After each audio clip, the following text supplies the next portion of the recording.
Principal Shri Aurobindo integral school Itamati. Sir आज कार्यक्रम आमर ये परिचालित होमर Shri Aurobindo integral schools district level annual sports रे आम जिले में आमर 16टा स्कूल समस्त छात्र छात्री मैंने भाग नहीं गाइड टीचर आसछंती किसी गार्डियन भी आम संगे अच्छा आमर मैनेजिंग कमिटी आम Itamati Shri Aurobindo integral school managing committee सभापति सेक्रेटरी आउ सब मेम्बर मैंने अच्छा आमर अच्छी जो पाठचक्र सदस्य मैंने भी आसछंती।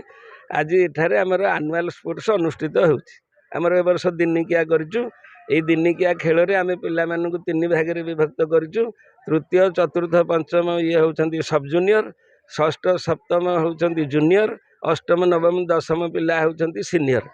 सबु पिलांपाई आमर खेल अच्छी 200 मीटर्स रेस बॉयज गर्ल्स अलग, 100 मीटर्स रेस, 50 मीटर्स रेस, आमर मैथ रेस समस्त अच्छी, लेमन स्पून रेस अच्छी, आमर म्यूजिक चेयर अच्छी आमती खेल सब विभिन्न प्रकार आइटम अच्छी पिलाने सर बेस उत्साहित आप देखुं सका शीत काकर आम सारा जिलूर पिला आसी गदा हो सारे प्राय 375 400 पाखापाखि पिला आज खेलने आग्रही होगी शीत काकर को खातिर नक से उद्देश्य खेलवा और आमर ये जो श्री अरविंद श्री माँ फिलोसफी आम फिलोसफी फिजिकल एजुकेशन टाइप भी बहुत जोर दि जाऊँ। कारण आम जो केवल भावुले जे खाली खेलिले हाथ गोड़ टाण हम ता नुह, हाथ गोड़ तो टाण निश्चय हम से हाथ गोड़ जो मानक भितर आयत्त करके रखिंट से मैंने आयत्त हो पारे यही आमर फिजिकल लेवल बा खेल मध्यम तेणु आमर ये खेल उपर बेसी प्राधान्य दि जाए। आ द्वारा पिलामानकर आचरणगत कौशलगत धार्मिकगत सबु प्रकार परिवर्तन निश्चित भाव में संभव बोली आमर पंडिचेरी आश्रम पटू तार सिद्धांत सरी। तेणु आम से नियम अनुसार प्रति वर्ष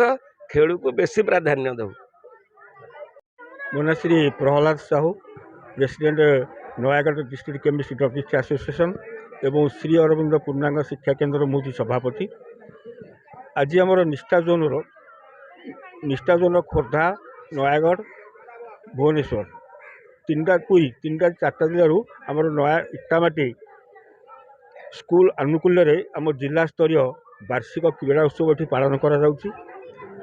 16टा स्कूल प्राय सब स्कूल छात्र छात्री आसती 150 जन छात्र छात्री को नहीं आज आमर खेलकूद आरंभ कर उद्घाटन उत्सव मो द्वारा एवं आमर संपादक सांगे भी अच्छा चीफ गेस्ट जन आसछंती एवं आम जिलार आवाहक श्री सनातन लेंका भी उपस्थित अच्छा प्रिंसिपाल स्कूल समस्त को नहीं आज उद्घाटन कार्यक्रम हो जो प्रतियोगी छात्र को उत्साहित करने समस्त सर्टिफिकेट दिज्व ट्रॉफी भी सर्टिफिकेट दि व्यवस्था करा